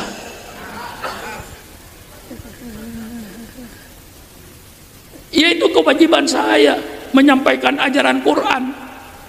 Mau diterima oleh bangsa Indonesia, saya berterima kasih. Tidak mau memakai pun, saya berkata wa ma alaina illal balagul mubin. Tidak ada kewajiban saya kecuali menyampaikan kepada pemerintah, inilah Islam. Mau dipakai, alhamdulillah. Tidak dipakai, saya sudah menyampaikan la ikraha fiddin, tidak ada paksaan di dalam agama. Inilah barangkali saudara-saudara yang saya sampaikan dalam kesempatan ini. Ya, kalau bicara politik masih panjang, karena saya belum bicara sumber-sumber pendanaan dalam suatu negara menurut agama Islam, bagaimana yang halal sehingga tidak terjadi pemerasan terhadap rakyat. Itu semuanya dalam Islam lengkap. Jadi Islam itu berbicara segala kehidupan manusia. Ia bicara ekonomi, ia bicara pergaulan bermasyarakat, bagaimana bermasyarakat yang pluralistik ini untuk saling toleransi, saling hormat menghormati antar umat beragama, saling harga menghargai antar umat beragama, sebatas itu. Tetapi sekarang dibikin lebih dari itu. Toleransi agama itu lalu ada sekarang ini agama baru.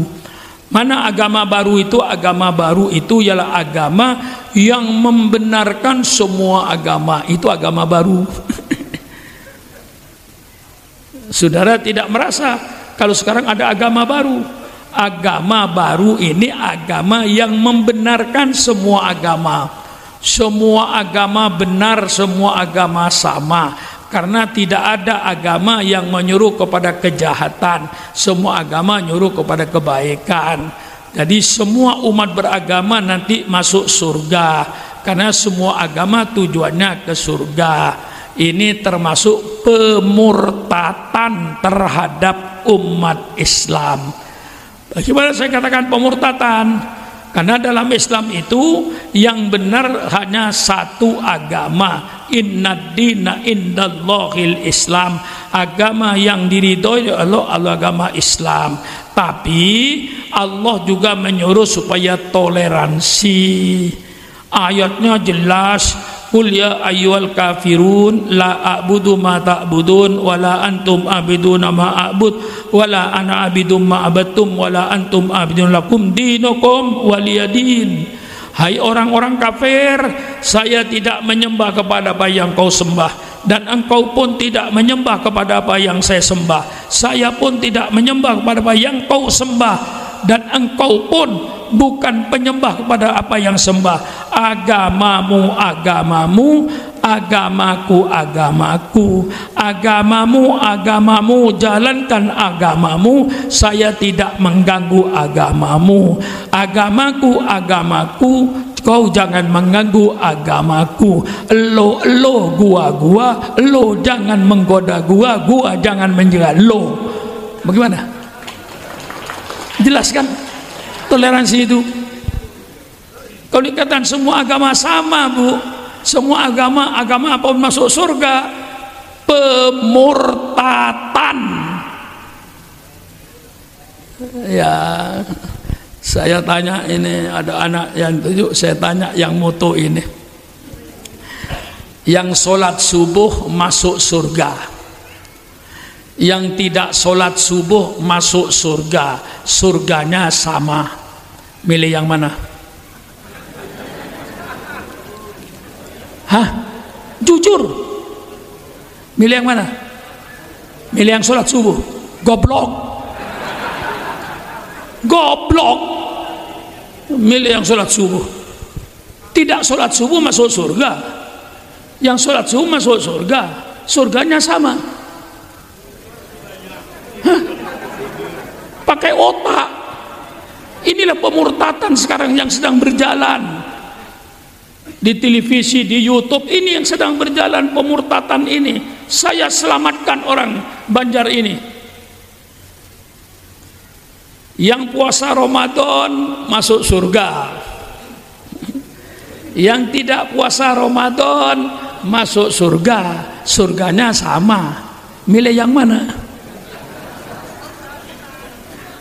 Tentu anak muda milih yang tidak puasa. Mengapa Syukron Makmun sholat subuh? Nah, perlu saya jawab? Perlu saya jawab?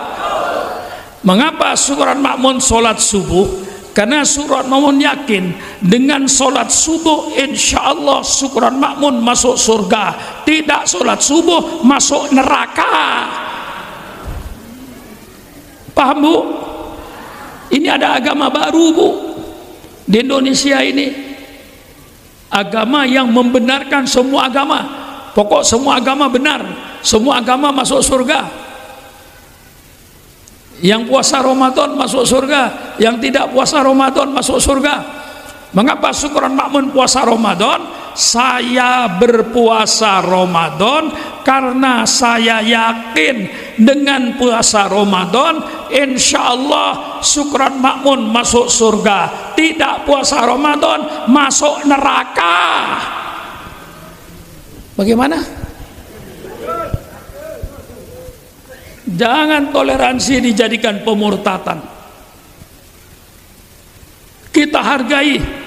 Di Banjar orang Kristen ke gereja kita hargai, nggak usah dihalang-halangi, kita hormati. Orang Islam ke masjid kita hormati. Tapi jangan diadakan pencendolan agama. Tahu cendol? Ini sedang ada pencendolan agama ini. Kayak cendol agama itu dicampur aduk. Semua agama masuk surga. Jadi dianggap agama ini kayak kendaraan, Bu. Ibu dari Banjar mau ke Jakarta, mau naik pesawat lewat Cilacap, persilahkan, tujuannya Jakarta. Mau naik kereta api, persilahkan, tujuannya Jakarta. Mau naik bis, persilahkan, tujuannya Jakarta. Jadi Anda mau ke surga lewat agama yang ada, lewat Islam, lewat Kristen, lewat Hindu, lewat Buddha. Itulah paham agama baru. Mulai ada sekarang ini agama baru ini. Bagi kita yang benar, innad dina indallahil Islam. Agama yang diridhoi oleh Allah hanya agama Islam. Bagaimana kita dengan agama lain? Kita toleransi, kita saling hormat menghormati umat beragama, saling harga menghargai antar umat agama, hidup rukun dan damai antar umat beragama. Tapi bukan berarti membenarkan semua agama. Membenarkan semua agama murtad, kafir. Ya, ini karena pidatonya orang yang mau masuk kuburan, ya. Ya, tapi mudah-mudahan saya panjang umur. Ya, selalu saya berdoa kepada Allah, Allahumma tawil umri madum tunafian bidinikah ma'asihati wal afiyah. Ya Allah, panjangkan umur saya selama saya berguna untuk agamamu dengan kesehatan. Ya alhamdulillah, Bu. Kalau sedang pidato gini sehat saya, guys.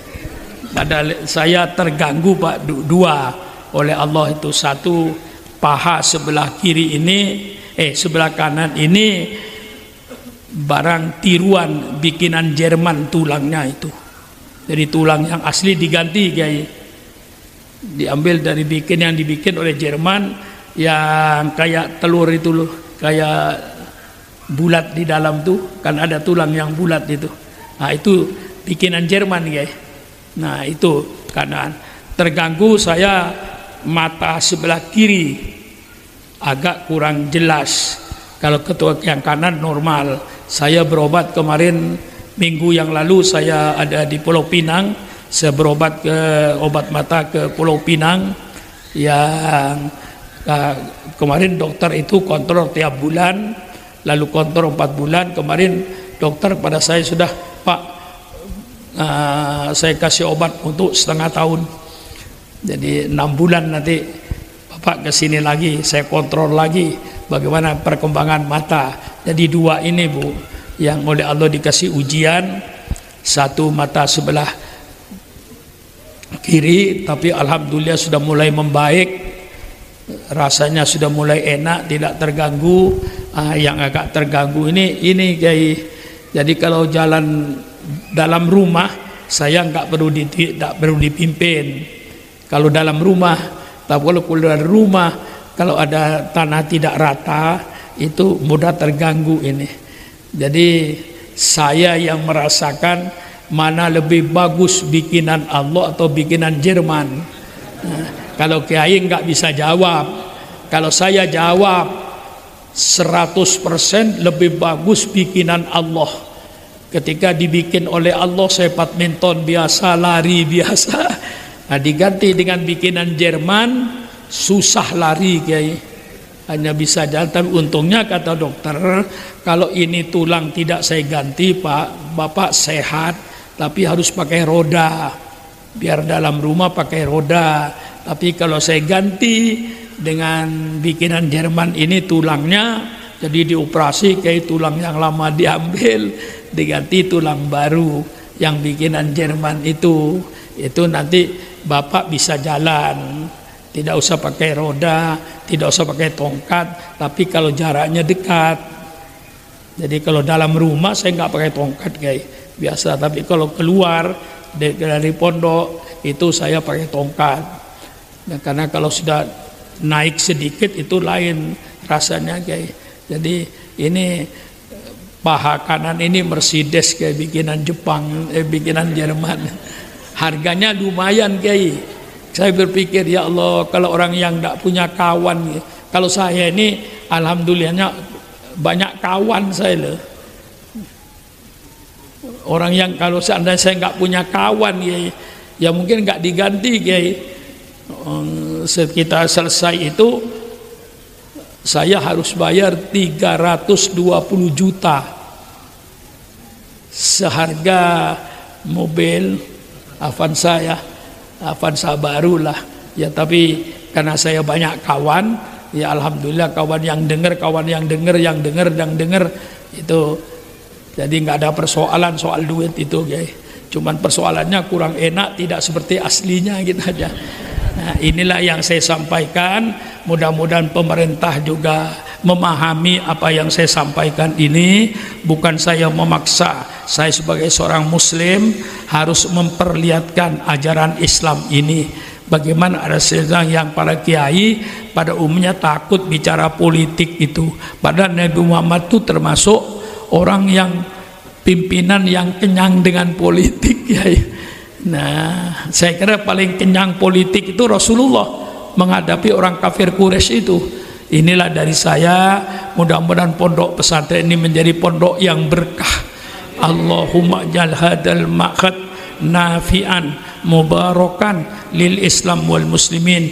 Allahumma sahil umur hadal ma'had wa umur man yuhibbu hadal ma'had wa umur man yusaidu hadal ma'had wa umur man dohla hadal ma'had ya hayyu ya qayyum ya aziz wafar ya arhamar rahimin. Al-Fatihah. A'udzubillahi minasyaitonir rajim. Bismillahirrahmanirrahim.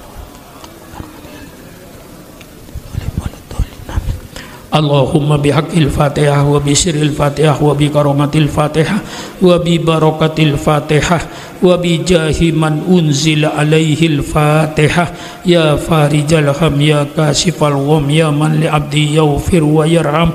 Allahumma lakal hamdu syukra wa lakal mannu fadla wa anta rabbuna haqqo wa nahnu abiduka riqa wa anta lam tazal lidzalika ahla. Allahumma ya muyassira kulli asir wa ya jabira kulli kasir wa ya sahiba kulli farid wa ya mughniya kulli fakir wa ya muqawwiya kulli dhaif wa ya ma'mana kulli khaif yassir alana kulli asir fataisirul asir akal yasir. Allahumma saqil umur hadal ma'had ya Allah. Allahumma saqil umur hadal ma'had ya Allah. Allahumma saqil umur hadal ma'had ya Allah wa umur man yuhibbu hadal ma'had ya Allah wa umur man yusaidu hadal ma'had ya Allah wa umur man dakhal hadal ma'had ya Allah ya Karim ya Rahman ya Rahim ya Allah. Allahumma ja'al hadal ma'had nafi'an mubarakan lil Islam wal muslimin. Allahumma ja'al hadal ma'had ya Allah nafi'an mubarakan lil Islam wal muslimin. Allahumma ja'al hadal ma'had ya Allah nafi'an mubarakan lil Islam wal muslimin. Rabbana atina fid dunya hasanah walhamdulillahi rabbil alamin. Taqabbalallahu minna wa taqabbal ya karim.